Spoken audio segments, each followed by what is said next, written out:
Pendant des centaines d'années avant le XXe siècle, la guerre avait très peu changé, avec les améliorations de la technologie des armes qui se sont produites étant progressives et lentes à s'établir.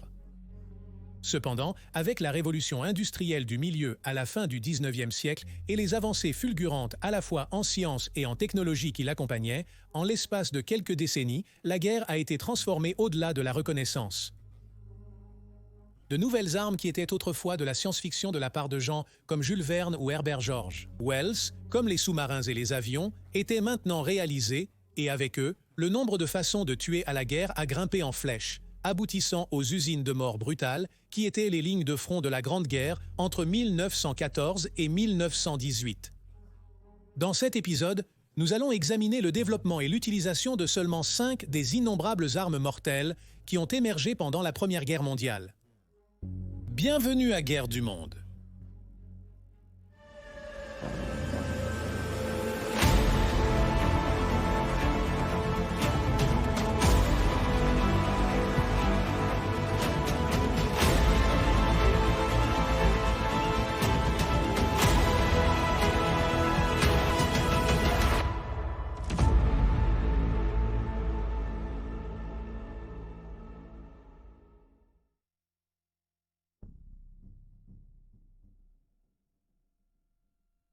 « 23 mars 1918.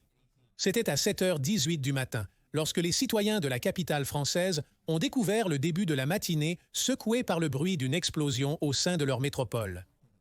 Environ 15 minutes plus tard, une autre explosion a suivi, puis une autre, et rapidement, ils ont réalisé qu'ils étaient sous attaque. Les lignes de front étant si éloignées, les yeux se sont naturellement tournés vers le ciel, à la recherche de bombardiers allemands ou de dirigeables Zeppelin, déversant leur chargement mortel. Mais le ciel était clair, pourtant la ville était toujours touchée. Ce n'est qu'après que les incendies aient été éteints et que des fragments d'obus explosés aient été découverts que les Parisiens ont découvert la terrifiante vérité que les Allemands avaient développé un canon d'artillerie à ultra longue portée qui pouvait atteindre leur capitale bien au-delà des lignes de front. En 1915, la nature fluide des premières manches de la Grande Guerre avait pris fin, alors que les deux camps creusaient pour protéger les territoires qu'ils détenaient encore chacun. Les offensives qui ont suivi étaient de grandes affaires qui prenaient du temps à planifier et à préparer, et souvent les gains étaient plutôt insignifiants s'il y avait des gains du tout. L'infanterie étant incapable de faire des progrès significatifs sans subir des pertes exceptionnellement lourdes, l'artillerie a pris une importance comme jamais auparavant et des millions d'obus sont tombés sur les lignes adverses, l'intention étant de réduire un ennemi en poussière pour permettre une percée. Le besoin de plus grande puissance destructrice sur le champ de bataille a également conduit au développement de canons d'artillerie encore plus grands, et ils étaient nécessaires en urgence. En guise de mesure provisoire, des fabricants d'armes tels que la société allemande Krupp ont commencé à réaffecter leurs grands canons navals à un usage terrestre, en particulier après la bataille du Jutland le 31 mai 1916, qui a vu la flotte de bataille allemande en infériorité numérique vaincue par les Britanniques et les survivants largement confinés au port pour le reste de la guerre.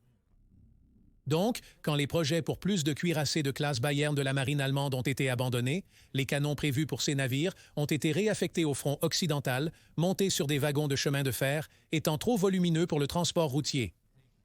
Avec environ 37 mètres, soit 36,9 mètres de longueur, le canon était nettement plus long que toute pièce d'artillerie existante, ce qui était crucial pour atteindre la haute vitesse initiale nécessaire pour propulser les obus à une portée prévue de plus de 100 km, soit 62 miles.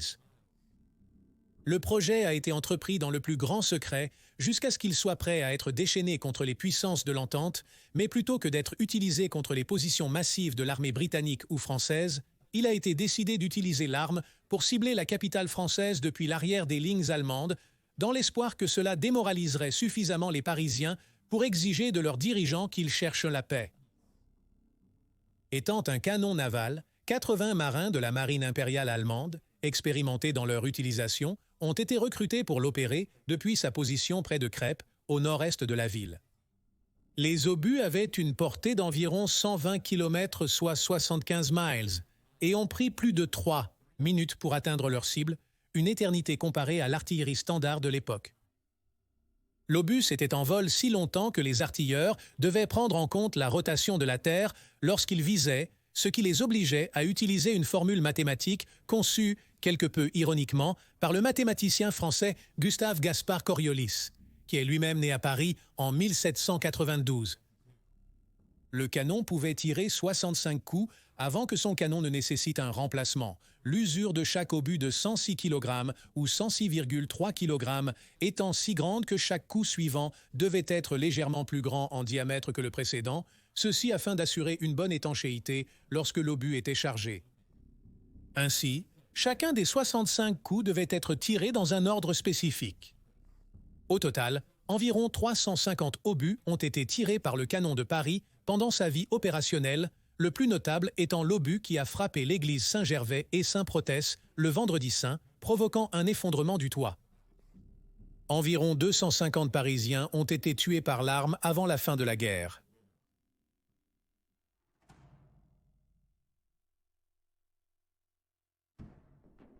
Il est dur d'imaginer la rapide évolution de la technologie aéronautique due aux exigences de la Grande Guerre. Quand on considère qu'à l'été 1914 même les avions les plus avancés étaient encore essentiellement des planeurs motorisés qui pouvaient à peine emmener un pilote et un observateur dans les cieux. Il devient plus facile à apprécier quand, seulement 4 ans plus tard, les deux côtés déployaient la première génération de bombardiers multimoteurs à longue portée capables de larguer des bombes sur des villes ennemies à des centaines de kilomètres de distance. L'Allemagne avait longtemps été un pionnier des grands avions, connu sous le nom de Riesenflugzeug, ou avion air. Ne voulant pas perdre la nouvelle technologie, le fabricant d'aéronefs allemand Ferdinand von Zeppelin a commencé à travailler sur son propre avion à longue portée, stimulé par un prix proposé par le journal britannique The Daily Mail en 1913, qui offrait 10 000 livres sterling, soit environ 1,4 million de livres sterling ou 1,7 million de dollars en monnaie de 2024 à la première personne à voler au-dessus de l'océan Atlantique. Cette recherche a naturellement été appliquée à l'aviation militaire un an plus tard, et en 1917, la société Zeppelin-Starken a commencé à travailler sur le R6.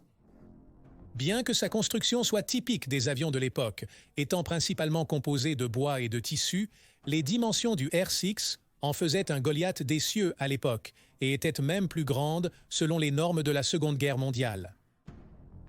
Un biplan avec une envergure de 42,67 mètres et 12,7 cm et une longueur de 22 mètres et 15,24 cm. Il avait une vitesse maximale de seulement 84 miles par heure avec une endurance de plus de 7 heures, bien que sa portée maximale n'était que de 497 miles.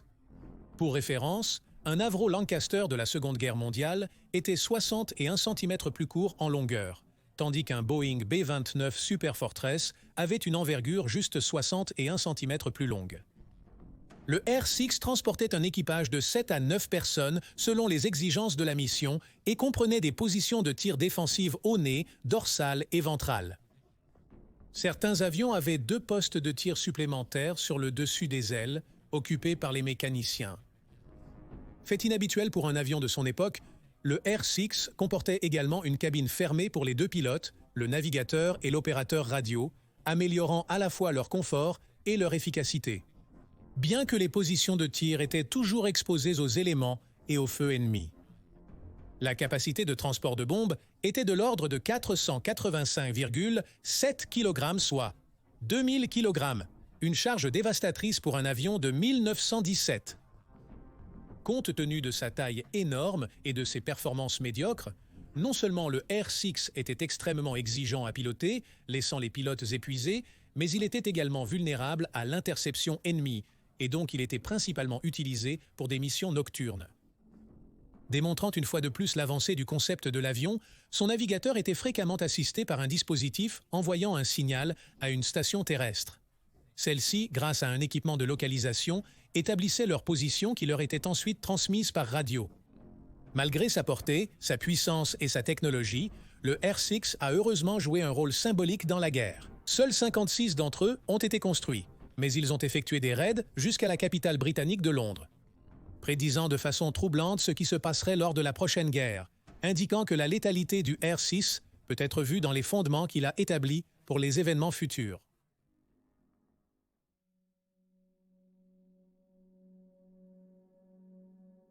Bien que la guerre sous-marine ne soit pas un concept nouveau en 1914, tout comme avec les avions, les exigences de la Grande Guerre ont vu la technologie et les tactiques évoluer à un rythme sans précédent, cimentant la place du système d'armes dans la guerre moderne pour toujours après. Malgré la notoriété des sous-marins allemands U-boats et les annales de l'histoire, la marine impériale allemande a en fait été un peu plus lente que ses rivales à adopter les sous-marins de combat, ces premiers types opérationnels étant basés sur des conceptions construites par Krupp pour l'exportation vers la marine russe. Avec l'âge de l'Empire toujours en plein essor, l'amirauté allemande voulait une grande flotte de cuirassés pour projeter sa puissance et son prestige. Mais très rapidement dans la guerre, ils ont réalisé qu'ils ne pouvaient pas égaler la suprématie numérique des marines de l'Entente. Cependant, leurs sous-marins, c'était une autre histoire.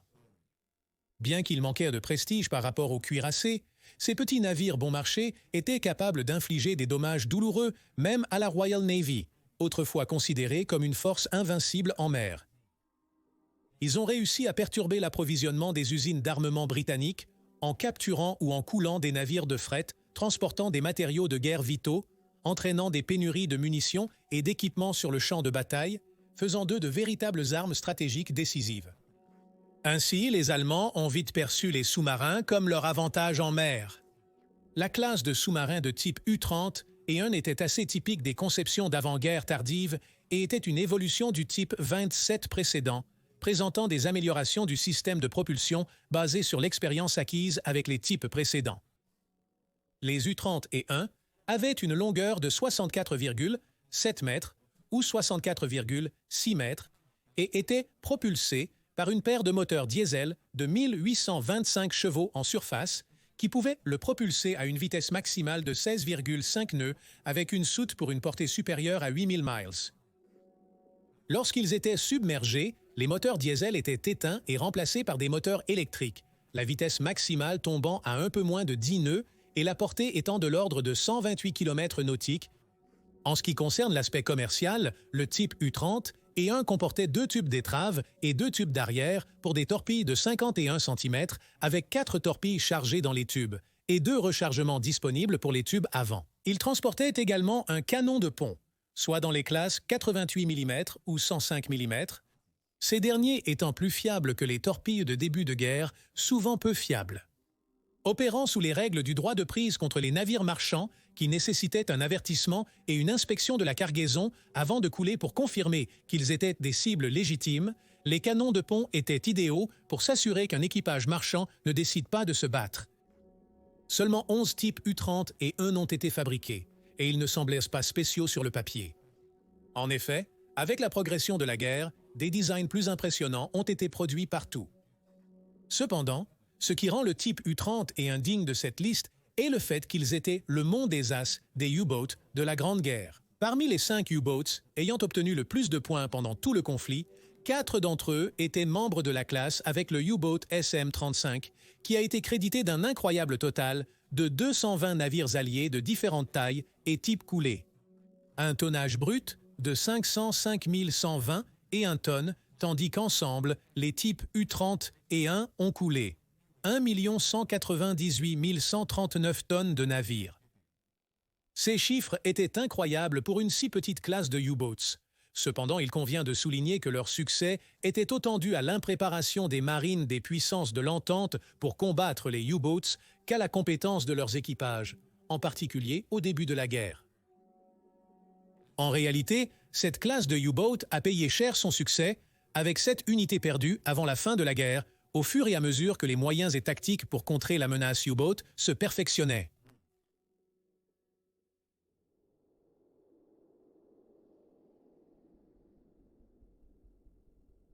L'inventeur américain Hiram Maxim était un véritable entrepreneur de la révolution industrielle de la fin du 19e siècle.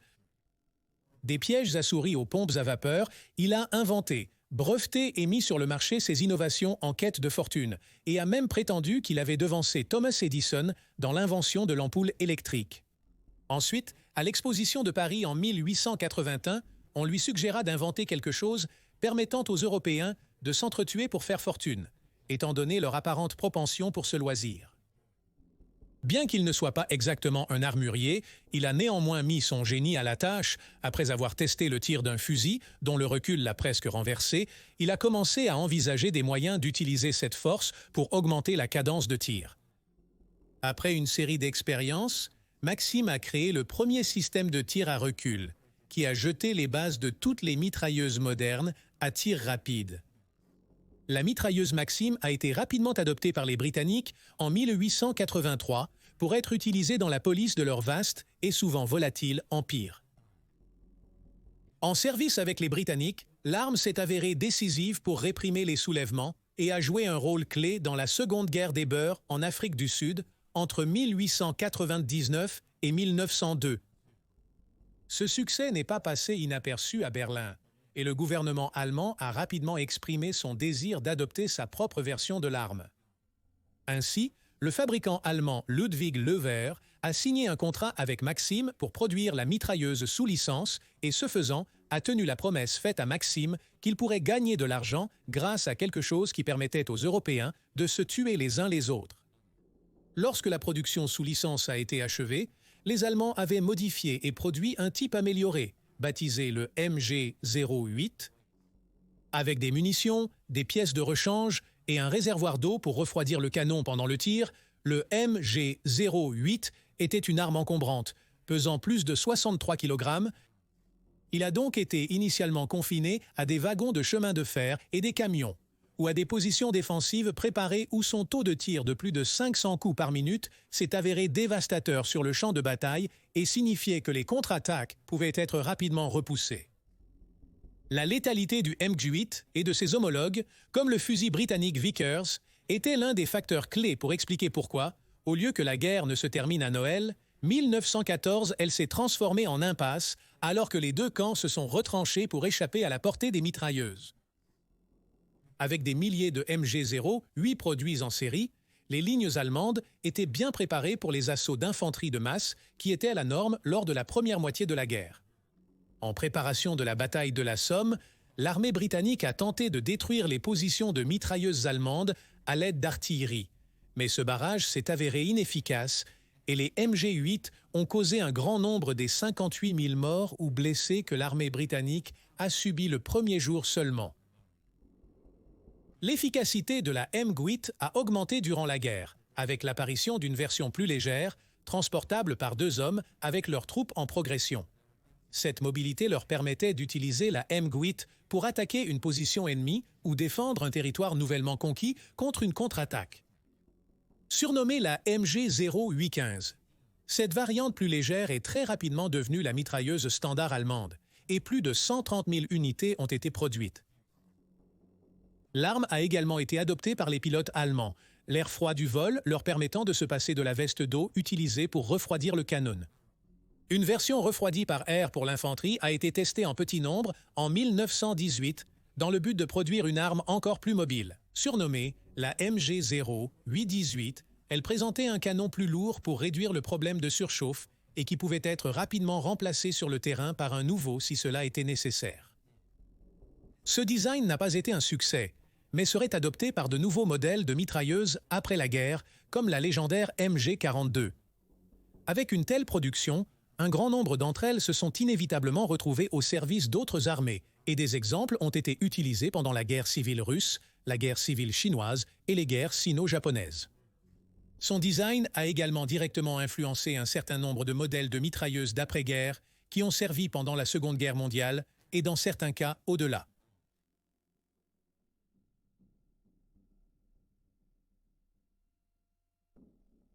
Illinois, États-Unis, 1874. Joseph Glidden était un agriculteur qui élevait du bétail pour les lucratifs marchés de la viande de Chicago.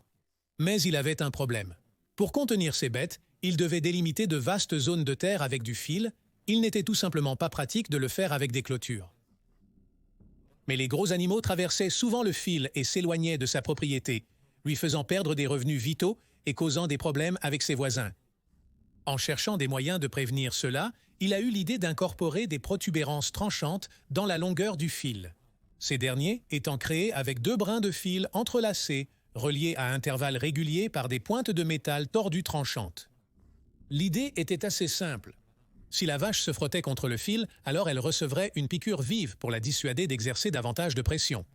Si la vache persiste à se frotter contre la pointe, elle pourrait se blesser et la douleur la ferait instinctivement reculer.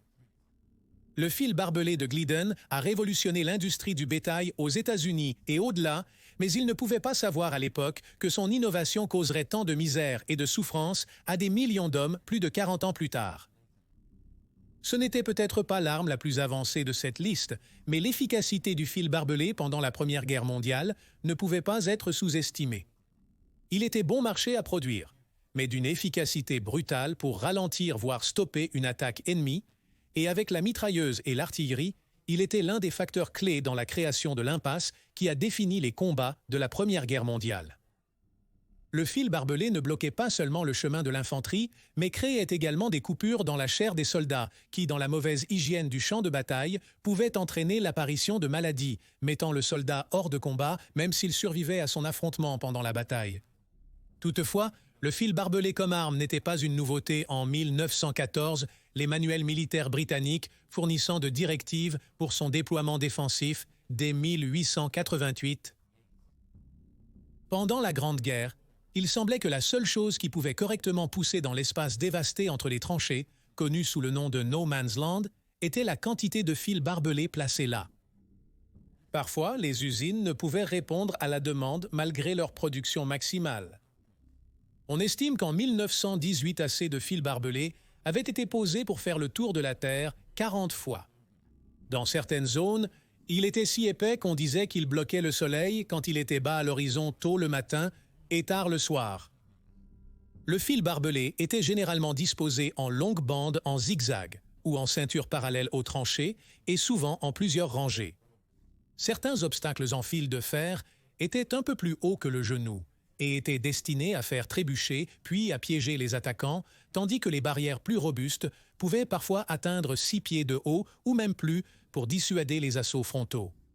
Il n'était pas rare que les troupes laissent délibérément une ouverture dans la ligne, l'idée étant qu'une force ennemie pourrait essayer de se précipiter à travers l'ouverture ou elle serait abattue par une mitrailleuse cachée, un tireur d'élite ou une mine terrestre. Les équipes chargées de poser du fil barbelé ou de couper le fil de l'ennemi le faisaient souvent sous le couvert de l'obscurité, car cela signifiait sortir dans le no man's land. Mais cela restait l'un des métiers les plus mortels de la guerre. Le tir d'artillerie était fréquemment utilisé pour tenter de détruire les obstacles de fil barbelé, mais les résultats étaient souvent mitigés et au milieu de la guerre, une paire de coupe-fil est devenue un équipement standard pour un soldat, tout aussi essentiel que leurs bottes. Dans certains cas extrêmes, les troupes utilisaient les corps de leurs camarades tombés déjà emmêlés dans le fil pour traverser en toute sécurité. Ce n'est qu'avec l'arrivée du char que le fil barbelé a perdu une grande partie de son efficacité, ces monstres d'acier fauchant la ligne ennemie, ouvrant un trou pour l'infanterie à suivre. Sans une pointe de lance blindée, cependant, même pour l'infanterie moderne, cette simple réponse à un problème d'un agriculteur de l'Illinois du 19e siècle pour garder ses bovins dans son champ continue d'être un obstacle mortel.